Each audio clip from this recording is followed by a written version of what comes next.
Баршаңызға сәлем, сіздермен Жанар Баймырзаева. Бүгін 11 сынып оқушылары үшін көмірсутектер және олардың көздері бөлімі бойынша жиынтық бағалау тапсырмаларын орындайтын боламыз. Бірінші тапсырма органикалық қосылыстардың негізгі кластарының генетикалық байланысы сызба нұсқасының реакция теңдеуін жүзеге асырыңыз.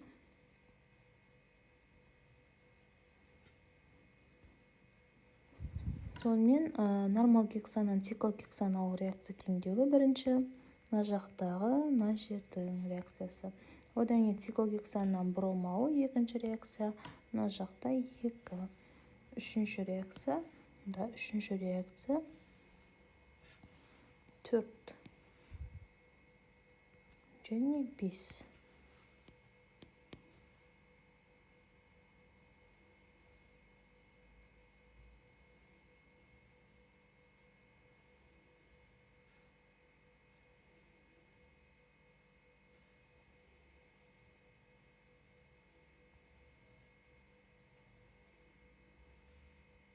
Келесі есепті орындаймыз. Нөмір 2 есеп.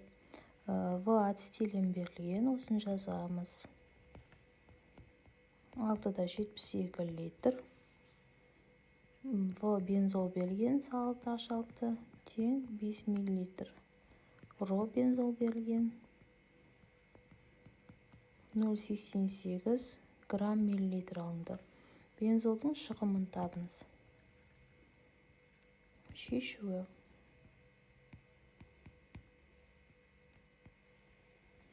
Ацетиленнен бензол аламыз. Тримерлеу арқылы. Осы арқылы бензолдың массасын табамыз. X грамм, 78 грамм,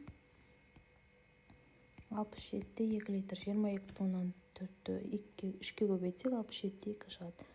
М салты H6 тең 6-да 72 көбейту 78 бөлу 67-де 2.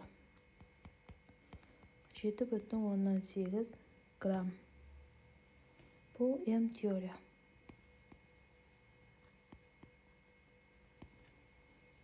Келесі М практиканы табамыз.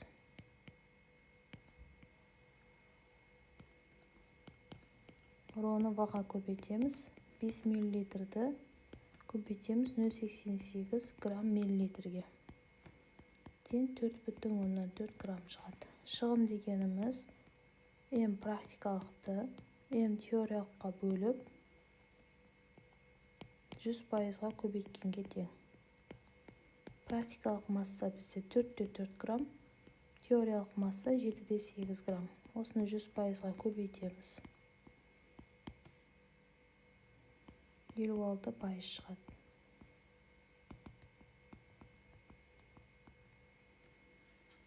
Келесі тапсырма. Мұнайды фракциялық айдау үрдісі көрсетілген. Осы жердегі X не екенін табуымыз керек. X бізде лиграин. Лиграин қолдану саласы полиэтилен өндірісінде қолданады.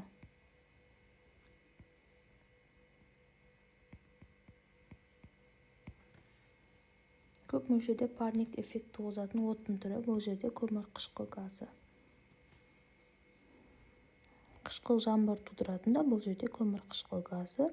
CO2 су буымен әрекеттесіп H2CO3 туындатады. Сұрақтар болса, комментарий бөліміне қойып кетсеңіздер, жауап беретін боламын.